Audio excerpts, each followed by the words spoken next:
శ్రీగురుభ్యో నమః.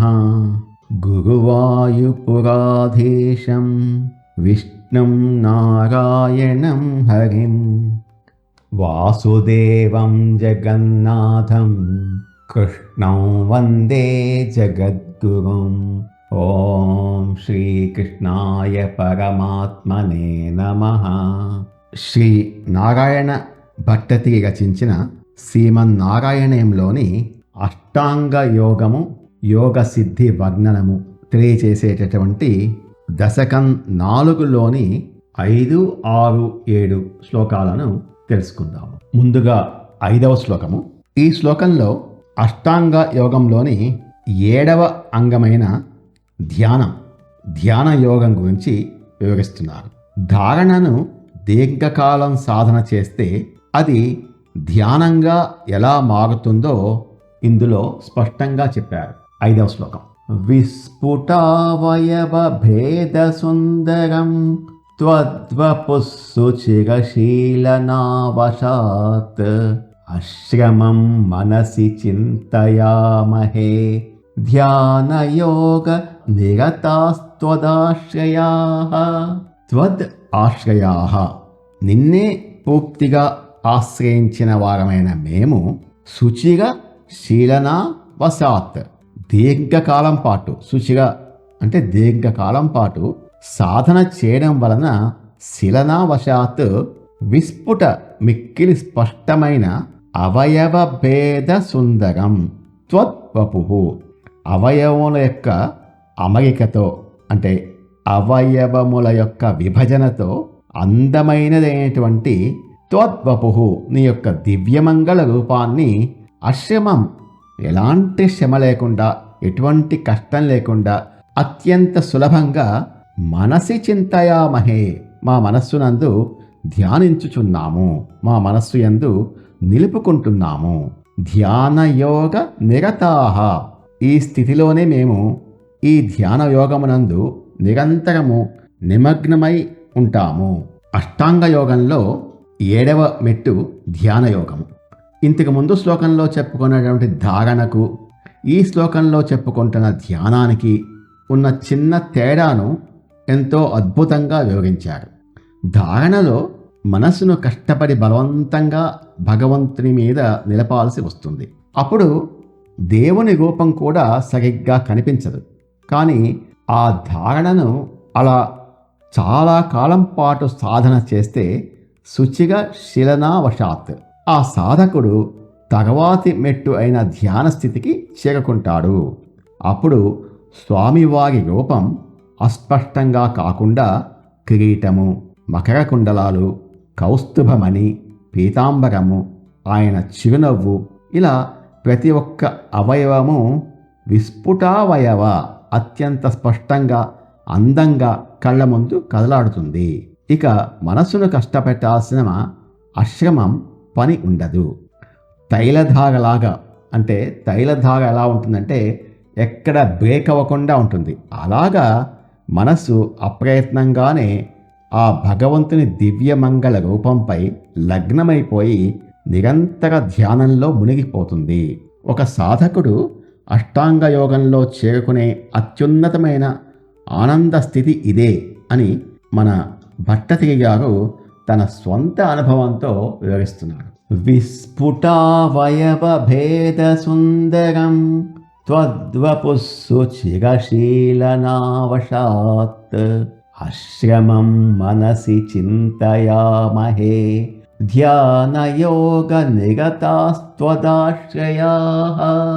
ఓ గురువాయూరప్ప, నిన్నే నమ్ముకున్న మేము ఇంతకాలం చేసిన నిరంతర సాధన వల్ల ఇప్పుడు నీ దివ్యమంగళ రూపాన్ని ఎటువంటి శ్రమ లేకుండా సులభంగా మా మనస్సులో ధ్యానించగలుగుతున్నాము. ఇప్పుడు నీ రూపంలోని ప్రతి ఒక్క అవయవము ఎంతో స్పష్టంగా అందంగా మాకు కనిపిస్తోంది. నిరంతరం ఆ దివ్య రూపాన్ని మనసులో నిలుపుకుంటూ మేము ఈ ధ్యాన యోగంలోనే పూర్తిగా నిమగ్నమైపోయి ఉన్నాము అని కీర్తిస్తున్నారు గురువాయూరప్పను. 6వ శ్లోకం.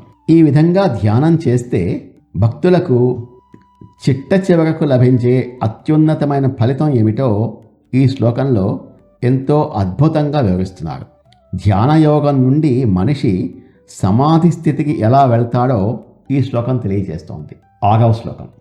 ధ్యాయతాం సకలమూర్తిమీదృశీం ఉన్మిషన్ మధురతా హృతాత్మనాం సాంద్రమోద రసరూపమాంతరం బ్రహ్మరూపమయి తేవ భాసతే.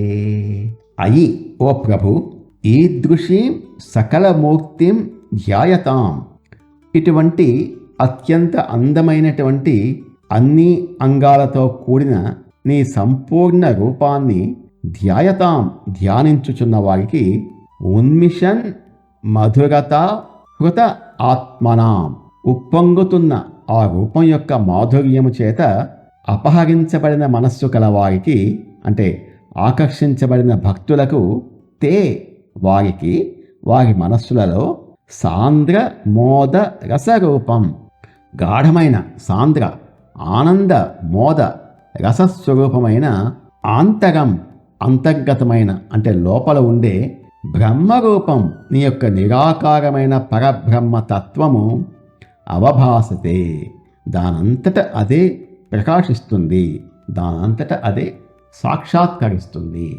చాలామందికి ఒక సందేహం ఉంటుంది, దేవుడికి ఒక రూపం ఉందా లేక దేవుడు నిరాకారుడా అని. ఈ శ్లోకంలో ఆ సందేహాన్ని పటాపంచలు చేస్తున్నారు. దేవుడికి రూపం ఉంది, సగుణ బ్రహ్మము. రూపం లేని అనంతమైన శక్తి నిర్గుణ బ్రహ్మం కూడా ఉంది. కానీ సామాన్యులు నేరుగా ఆ నిరాకార బ్రహ్మాన్ని ఊహించుకోలేరు. కాబట్టి దేవుడిని ఒక అందమైన రూపంలో అలంకరించుకొని ఉపాసిస్తారు, ధ్యానిస్తారు. ఆ రూపం ఎంత మధురంగా ఉంటుందంటే చూస్తూ చూస్తూ ఉండగానే భక్తుడి మనస్సు ఆ మాధుర్యానికి పూర్తిగా వశమైపోయి ప్రపంచాన్ని మర్చిపోతుంది. ఎప్పుడైతే మనస్సు అలా దేవుని రూపంలో పూర్తిగా లీనమైపోతుందో అప్పుడు ఆ భక్తుడి అంతరంగంలో ఎలాంటి ప్రయత్నం లేకుండానే అత్యంత ఆనందమయమైన భగవంతుని నిరాకార పరబ్రహ్మ తత్వము ప్రకాశిస్తుంది. దీన్నే సమాధి స్థితి అంటారు. అంటే భగవంతుని రూపాన్ని సగుణ ఉపాసన. దీన్ని ప్రేమతో ధ్యానిస్తే చాలు, అది దానంతట అదే అత్యున్నతమైన ఆత్మజ్ఞానానికి బ్రహ్మజ్ఞానానికి దారి చూపుతుందని ఈ శ్లోకం మనకు ఒక గొప్ప ఉపనిషత్ సారాన్ని ఎంతో సులభంగా బోధిస్తోంది. ధ్యాయతాం సకలమూర్తిమీదృశీం ఉన్మిషన్ మధురతా హృతాత్మనాం సాంద్రమోదరసరూపమాంతరం బ్రహ్మరూపమయి తేవ భాసతే. ఓ ప్రభు, సర్వ అంగాలతో శోభిల్లుతున్నటువంటి నీ యొక్క దివ్య మంగళ రూపాన్ని ఎవరైతే నిరంతరం ధ్యానిస్తుంటారో వారి మనస్సులు ఆ రూపంలోని అంతులేని మాధుర్యానికి పూర్తిగా వశమైపోతాయి, లయమైపోతాయి. అటువంటి భక్తులకు వారి అంతరంగంలో గాఢమైన బ్రహ్మానంద రస స్వరూపమైనటువంటి నీ నిరాకార పరబ్రహ్మ తత్వం కూడా దానంతట అదే సాక్షాత్కరిస్తుంది అని పొగుడుతూ కీర్తిస్తున్నాడు. 7వ శ్లోకం. ఇంతకు ముందు శ్లోకంలో ధ్యానయోగం ద్వారా భగవంతుణ్ణి నిరాకార తత్వం దర్శనమిస్తుంది అని తెలుసుకున్నాం కదా. అష్టాంగ యోగంలో చివరిది మరియు 8వది అయినటువంటి ఆ అత్యున్నతమైన సమాధి స్థితి గురించి, ఒకవేళ ఆ స్థితి నుండి మనస్సు జారిపోతే సాధకుడు ఏం చేయాలి అని ఈ శ్లోకంలో వివరిస్తున్నారు. 7వ శ్లోకం. తత్సమాస్వదన రూపిణీం స్థితిం త్వత్సమాధిమయి విశ్వనాయక ఆశ్రితా పునరతః పరిచ్యుత వారభే మహిచ ధారణాదికం. అయి విశ్వనాయక, ఓ జగన్నాథ, ఓ గురువాయూరప్ప, తత్ సమాస్వదన రూపిణీం, ఆ బ్రహ్మానందాన్ని ఆస్వాదించే స్వరూపం కలిగినటువంటి స్థితిం, ఆ ఉత్కృష్టమైన స్థితిని, అంటే ఆ స్థాయి, త్వత్ సమాధిం, నీ యందు సమాధి అనేటటువంటి అష్టాంగ యోగంలోని చివరి మెట్టును ఆశ్రితాహ పొందిన వారమై పునః ఒకవేళ మళ్ళీ అతః పరిచ్యుతౌ ఆ సమాధి స్థితి నుండి జారిపోయినట్లయితే, మనస్సు మళ్ళీ ప్రాపంచిక విషయాల వైపు మళ్ళితే ధారణ ఆదికం చ ఆరభే మహి, మళ్ళీ మొదటి నుండి ధారణ, ధ్యానము మొదలైన యోగ అంగాలను ఆరభే మహి మేము ప్రారంభిస్తాము, మళ్ళీ సాధన చేస్తాము. అష్టాంగ యోగంలో 8వది ఆఖరిది అయినటువంటి సమాధి. ఆ సమాధి ధ్యానం చేస్తూ చేస్తూ మనస్సు పూర్తిగా భగవంతునిలో కరిగిపోయి అంతులేని బ్రహ్మానందాన్ని అనుభవించే స్థితి సమాధి. కానీ సామాన్య మానవులకు ఆ స్థితిలో ఎల్లప్పుడూ అలాగే ఉండిపోవడం సాధ్యం కాదు. మనసు ఒక కోతి లాంటిది. ఎంత గొప్ప ధ్యాన స్థితికి వెళ్ళినా కూడా ఏదో ఒక క్షణంలో పాత వాసనల వల్ల మళ్ళీ లౌకిక ప్రపంచం మీదకి జారిపోతుంది. పరిచ్యుతౌ అలా ధ్యానం చెదిరిపోయినప్పుడు సాధకులు నిరాశపడి సాధన ఆపేయకూడదు. స్వామి, ఒకవేళ ఆ సమాధి స్థితి నుండి మా మనస్సు కిందకు పడిపోయినా సరే మేము వెనకడుగు వేయము, మళ్ళీ మొదటి నుండి ఎక్కడి నుంచి మనసుని పాదాలపై లగ్నం చేసి ధారణ, ఆ ధారణను ధ్యానంగా మార్చుకొని మళ్ళీ సమాధి స్థితి చేరుకునే వరకు పదే పదే సాధన చేస్తూనే ఉంటాము అని ఒక గొప్ప యోగికి ఉండవలసిన పట్టుదలను ఆయన ఈ శ్లోకంలో ప్రదర్శించారు.